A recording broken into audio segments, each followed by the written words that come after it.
छोटे से गांव शिवपुर में एक पुराना सा घर था। घर की दीवारों पर दरारें थीं, छत से कभी कभी मिट्टी झड़ जाया करती थी, लेकिन उस घर में रहने वालों के दिलों में कभी गरीबी ने जगह नहीं बनाई, क्योंकि वहाँ था प्यार, अपनापन और संतोष। उसी घर में रहते थे रामदीन, उसकी पत्नी सरोज और उनकी 3 बेटियां सावित्री, मधु और चंपा। रामदीन कस्बे की मंडी में बोरे उठाने का काम करता था। सुबह अंधेरे निकलता और शाम को थका हुआ लौटता। उसके कपड़ों से पसीने की गंध आती थी, लेकिन चेहरे पर हमेशा सुकून रहता था।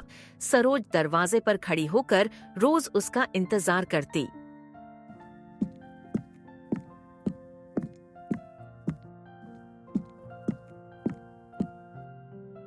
आज बहुत थक गए लगते हो।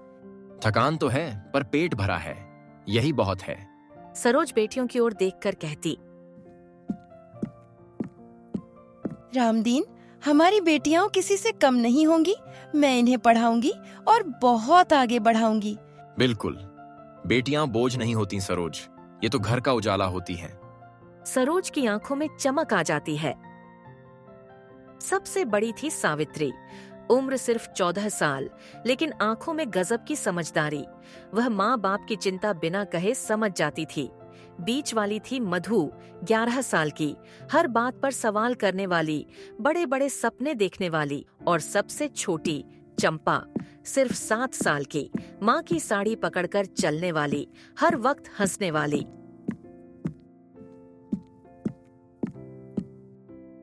उस दिन बारिश कुछ ज्यादा ही तेज थी। काले बादल आसमान पर छाए थे। रामदीन भीगता हुआ काम पर निकला। आज काम पे मत जाओ, मौसम कुछ ठीक नहीं है। रोजी रोटी मौसम देखकर नहीं चलती सरोज। रामदीन इतना बोलकर अपने काम पर चला गया। शाम ढल गई, रात हो गई, लेकिन रामदीन नहीं लौटा।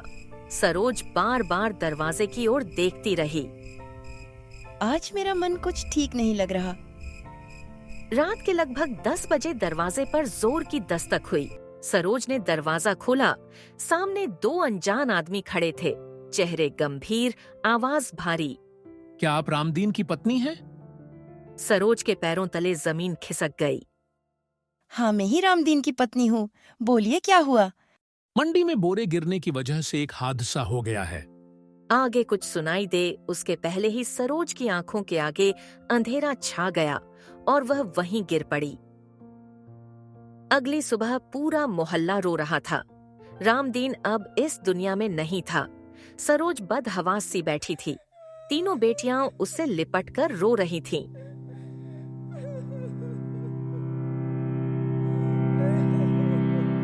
कुछ दिनों तक रिश्तेदार आए, 2 आंसू बहाए, 2 शब्द कहे और चले गए। घर में अब कमाने वाला कोई नहीं था। सरोज ने दूसरों के घर काम करना शुरू किया, झाड़ू, पोछा, बर्तन, लेकिन शरीर साथ नहीं दे रहा था। एक दिन काम करते करते वह जमीन पर गिर पड़ी। बहुत कमजोर हो गई हैं आप, ज्यादा काम करेंगी तो जान को खतरा है। सरोज चुप रही, क्योंकि उसके पास कोई विकल्प नहीं था। एक ठंडी रात सरोज की तबीयत अचानक बिगड़ गई। पड़ोसी अस्पताल ले गए, लेकिन किस्मत को कुछ और मंजूर था। सुबह होते होते तीनों बहनें अनाथ हो चुकी थीं। बहन, अब हमारी माँ वापस घर कब आएंगी? सावित्री चुप रही। उसके पास शब्द नहीं थे, सिर्फ आंसू थे और एक चुपचाप लिया गया संकल्प।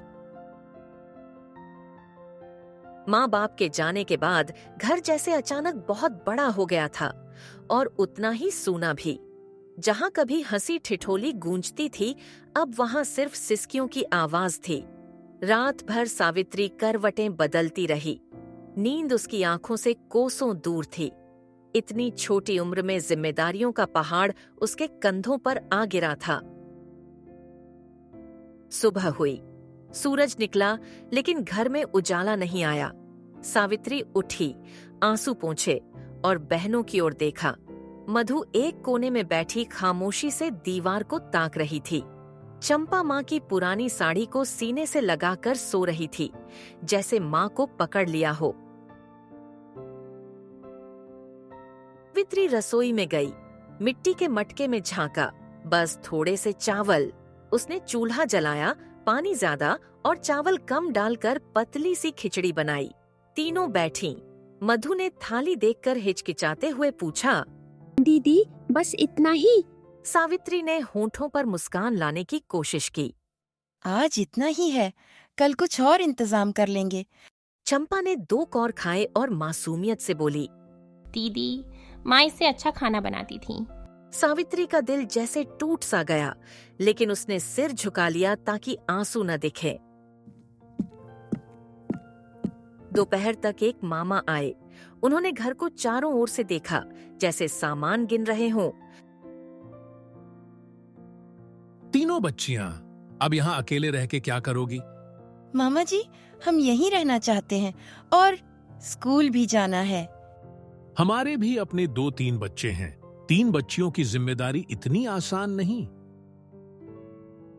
फिर मामा उठते हुए बोले, कुछ दिन में कोई रास्ता सोचेंगे। इतना बोलकर मामा चले गए, पर सावित्री समझ गई। रास्ता सोचने का तो एक बहाना था, माँ बाप के अलावा कोई अपना नहीं होता। अगले दिन सावित्री काम के लिए पड़ोस के घर पहुंची। काकी, क्या मैं आपके यहाँ झाड़ू पोछा कर सकती हूँ? औरत ने उसे ध्यान से देखा। तू तो अभी बच्ची है, कैसे काम करोगी? आंटी, मुझे घर के सारे काम आते हैं। ठीक है, सुबह जल्दी आ जाना। सावित्री की आंखों में चमक आ गई। वह दौड़ती हुई अपने घर पहुंची। मधु, चंपा, मुझे काम मिल गया। मधु के चेहरे पर कई दिनों बाद हल्की सी मुस्कान उभरी। काम शुरू हुआ। सुबह काम, फिर थकान, फिर घर का सारा बोझ। स्कूल छूटने लगा। एक दिन मास्टर जी खुद सावित्री के घर आए। सावित्री, तुम कई दिन से स्कूल नहीं आई। सावित्री की आंखें भर आईं। अब मुझे घर चलाना है मास्टर जी। मेरे माँ बाप गुजर जाने से मेरी बहनों की जिम्मेदारी मुझ पे आ गई है। मास्टर जी चुप हो गए। उनकी आंखों में भी नमी थी। वे जानते थे, गरीबी सबसे पहले सपनों को मारती है। एक रात मधु ने सावित्री से धीरे से कहा, दीदी मैं भी कुछ काम कर सकती हूँ। नहीं मधु, तू पढ़ेगी, मैं सब संभाल लूंगी। सबसे छोटी बहन चंपा ने मासूमियत से बोला, मैं बड़ी होकर काम करूंगी और दीदी को खिलाऊंगी। तीनों हंस पड़ी। उस हंसी में दर्द भी था, लेकिन उम्मीद उससे कहीं ज्यादा थी। दिन धीरे धीरे बीतने लगे। सावित्री की जिंदगी अब एक ही लय में बंध गई थी। सुबह किसी के घर काम, दोपहर अपना सूना सा घर और शाम फिर किसी का छोटा मोटा काम। उसके हाथों में अब बचपन की कोमलता नहीं थी। उंगलियों पर छाले थे, हथेलियों में सख्ती थी, लेकिन उसकी आंखों में अब भी हार नहीं थी। एक शाम मधु अपनी किताबें समेटते हुए बोली, दीदी मास्टर जी पूछ रहे थे क्या मैं अगले हफ्ते परीक्षा दूंगी? सावित्री कुछ पल चुप रही। हाँ, तू जरूर परीक्षा देगी। मधु खुशी से उछल पड़ी और दीदी से लिपट गई। सावित्री मुस्कुराई, लेकिन मन ही मन जानती थी, यह वादा निभाना आसान नहीं होगा।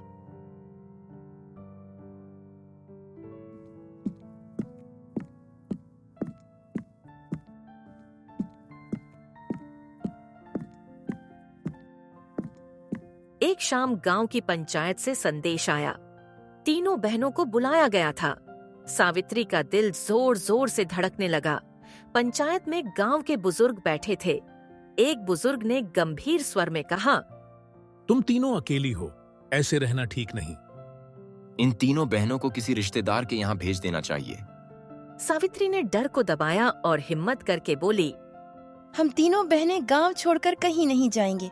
मैं काम करके अपनी बहनों का ध्यान रख सकती हूँ। कुछ लोगों ने सिर हिलाया तो कुछ लोगों की आंखों में शक था। थोड़ी देर की खामोशी के बाद मुखिया बोला, अगर तुम अपना खर्च खुद चला सको तो तुम्हें यहीं रहने दिया जाएगा। ये शब्द सुनकर सावित्री ने राहत की सांस ली, लेकिन वह जानती थी, यह राहत अपने साथ जिम्मेदारी का भारी बोझ भी लाई है।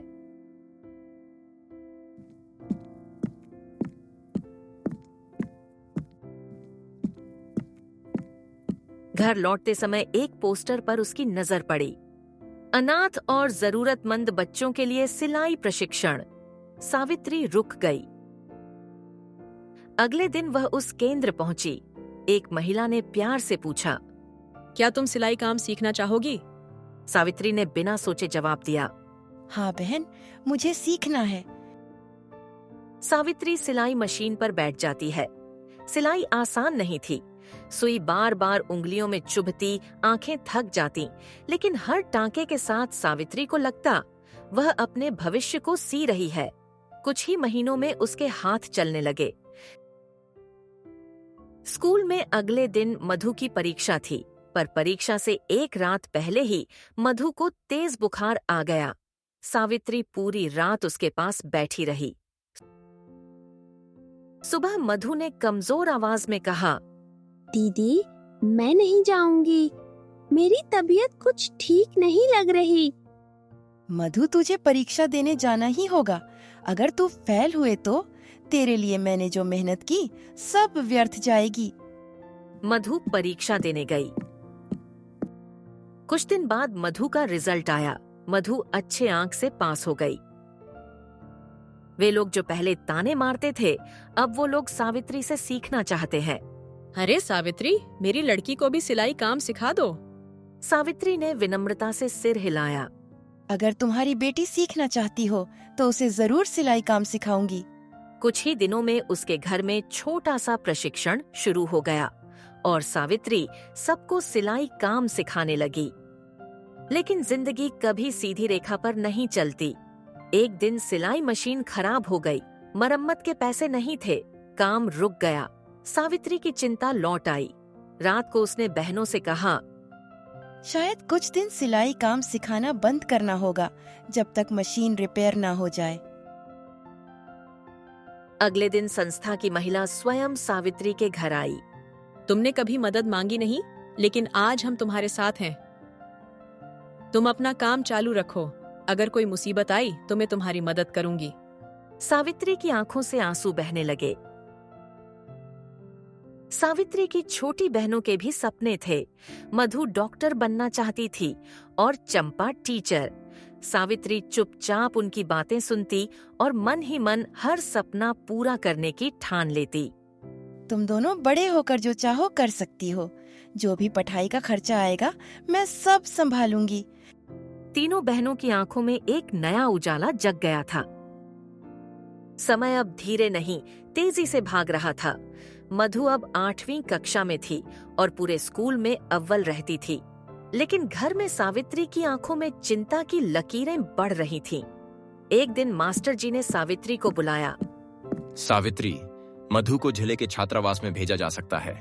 वहाँ पढ़ाई का स्तर बहुत अच्छा है। सावित्री का दिल अचानक बैठ गया। छात्रावास का मतलब था बेहतर शिक्षा, कम खर्च, लेकिन बहनों से दूरी। घर लौटकर सावित्री ने बात रखी। मधु की आंखें चमक उठीं। सच में दीदी, मैं वहाँ पढ़ सकती हूँ? चंपा एकदम चुप हो गई। दीदी, मधु चली जाएगी तो हम उसके बिना कैसे रहेंगे? सावित्री ने दोनों बहनों को देखा। रात भर वह सोचती रही। आधी रात को सावित्री माँ की तस्वीर के सामने बैठ गई और मन ही मन बोलने लगी। माँ, अगर मेरी जगह आप होती तो क्या करती? तस्वीर चुप थी, लेकिन सावित्री को जवाब साफ लग रहा था। सपनों के लिए कभी कभी दूरी सहनी पड़ती है।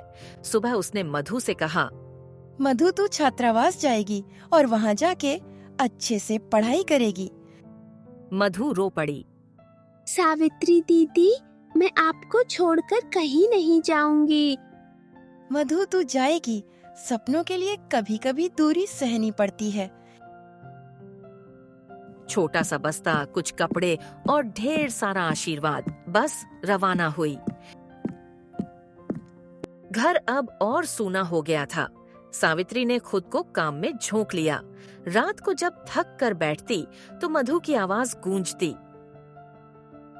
कुछ हफ्तों बाद एक पत्र आया। उसमें लिखा था, दीदी, यहाँ डर लगता है, लेकिन मैं अच्छे से पढ़ रही हूँ।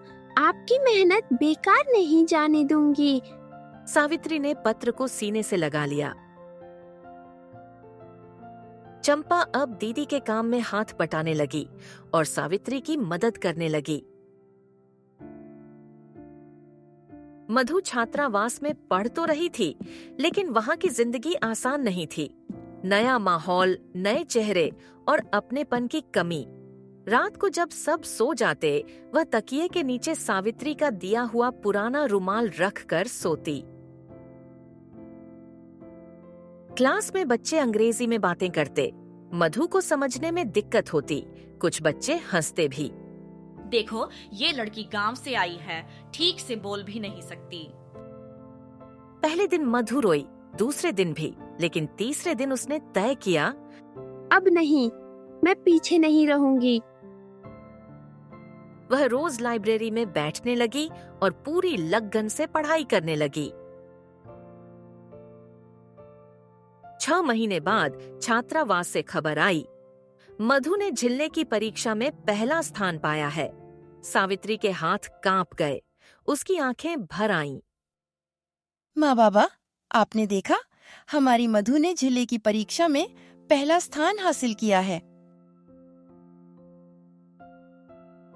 लेकिन उसी समय सावित्री की तबीयत बिगड़ने लगी। लगातार काम, कम खाना और चिंता। एक दिन वह मशीन पर बैठी बैठी बेहोश हो गई। सावित्री को अब आराम जरूरी है, नहीं तो हालत बिगड़ेगी। सावित्री की तबीयत बिगड़ने की वजह से काम रुक गया और रोजी कमाई भी रुक गई। चंपा घबराकर बोली, दीदी, अगर आप ठीक नहीं हुई तो हमारा क्या होगा? तुम्हारे अलावा हमारा इस दुनिया में कोई भी नहीं है। मधु, मैं ठीक हो जाऊंगी, तू डर मत, मुझे कुछ नहीं होगा। लेकिन सावित्री अंदर से डर रही थी। दूसरे दिन संस्था की महिला जिसने सावित्री को सिलाई काम सिखाया था, वो सावित्री के घर आई। सावित्री, तू जब तक अच्छे से ठीक नहीं हो जाती, तब तक तुम्हारा काम मैं संभाल लूंगी। संस्था की मालिक से ये बात सुनकर सावित्री को भी अच्छा लगा। कुछ समय बाद चंपा स्कूल में भाषण प्रतियोगिता जीत लाई। मंच पर खड़ी होकर उसने कहा, मेरी दीदी ही मेरी माँ है। उन्होंने सब संभाला और हमें पढ़ा लिखा के आगे बढ़ाया। पूरा हॉल तालियों से गूंज उठा। सावित्री की आंखें आंसू से भर आईं। समय ने जैसे तीनों बहनों को अलग अलग दिशाओं में तराश दिया था, लेकिन उनके दिल अब भी एक साथ धड़कते थे। हर बहन अपने अपने संघर्ष में मशगूल थी, लेकिन घर की याद और प्यार ने उन्हें जोड़ा रखा। 12वीं की बोर्ड परीक्षा के परिणाम आए। छात्रावास के प्रिंसिपल ने सावित्री को फोन किया। सावित्री, मधु ने पूरे जिले में दूसरा स्थान पाया है। उसे मेडिकल प्रवेश परीक्षा की तैयारी के लिए पूरी छात्रवृत्ति मिलेगी।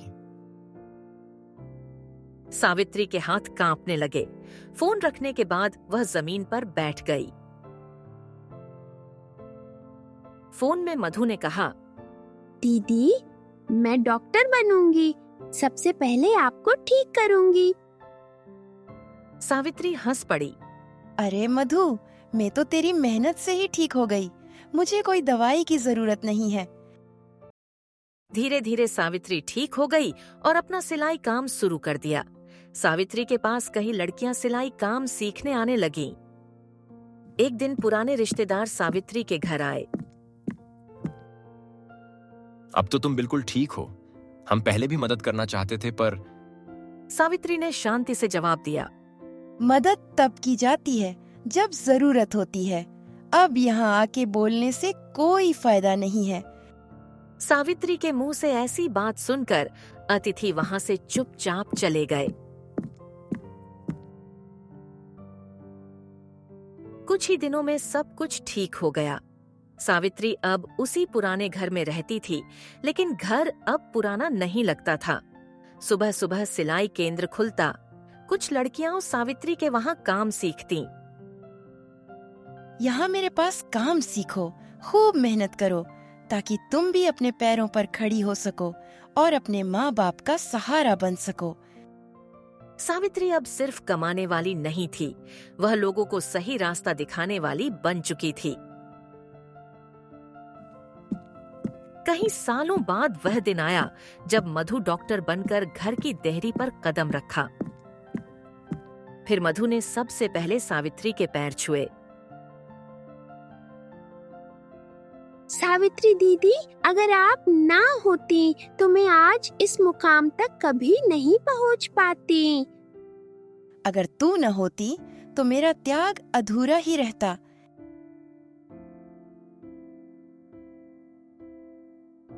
चंपा अब कॉलेज में पढ़ रही थी। वह शिक्षक बनना चाहती थी, ऐसी शिक्षिका जो किसी बच्चे को गरीबी के कारण पीछे न रहने दे। एक दिन उसने दोनों बहनों से कहा, मैं बच्चों को सिर्फ किताबें नहीं, हिम्मत भी पढ़ाऊंगी, ताकि जिंदगी में आने वाली हर मुसीबत का सामना बिना डरे कर सके। चंपा के मुंह से ऐसी बात सुनकर सावित्री और मधु चुपचाप मुस्कुराईं।